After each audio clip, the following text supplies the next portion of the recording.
Hello everybody, my name is William Hicks. I am the lead engineering teacher here at Tucker High School. We're in my lab at the moment and my VEX children are here, and we're going to just kind of explain a little bit about what's going on. We have an awesome robotics program here. The kids come in, we try to get them trained through V5 that we use on our computers.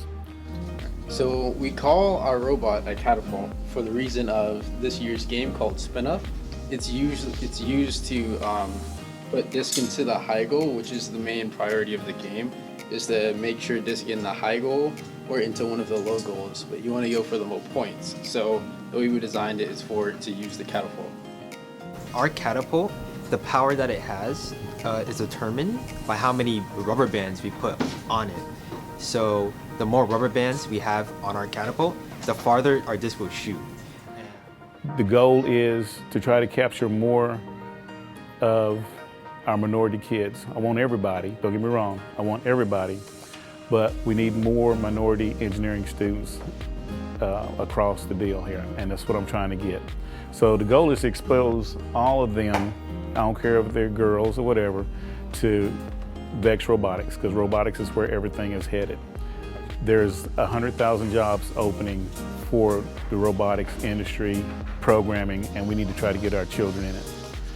That's one of my goals, is to try to fill that spot. Not everybody's going to make it in sports, but we can get more of them in robotics in the coming years. I think in the next decade, I think they're estimating some 320 million jobs supposed to be coming open in this kind of field and environment, and we need to try to get our children in that and help them have a hand up to get there, okay, a hand up. I think they need it. And so that's what we're really here for, doing this program.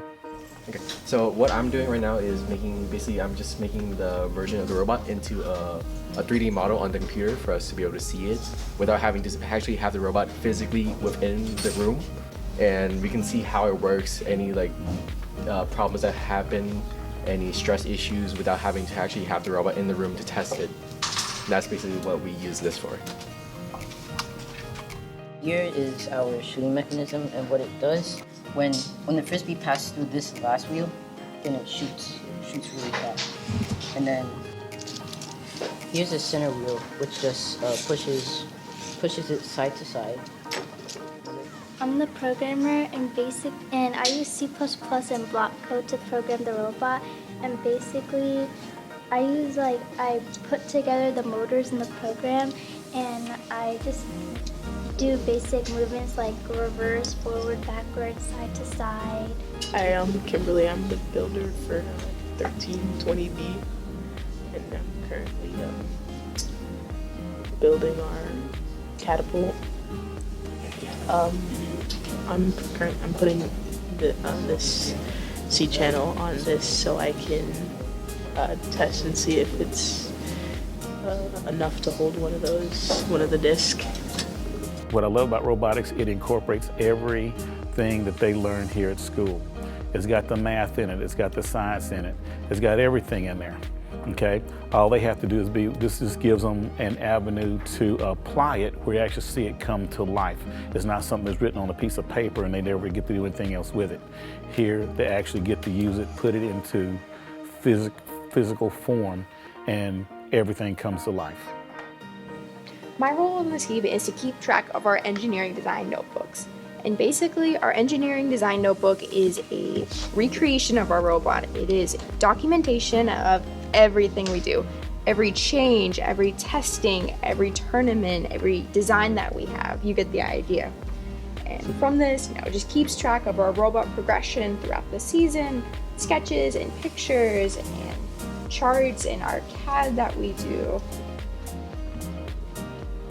But at the moment, I am working on decoration for our robot to help us stand out from other robots, have a nice vinyl finish, as you can see here on the notebooks as well. Yep. I've tried to get them to understand that anything in life, you're gonna have to work for it. Nobody's gonna give you nothing, okay? And there's two ways to work. There's hard, and then there's harder. And I want them to understand that, yes, we're all gonna work hard. The question is, are you gonna use your mind or are you going to break your back?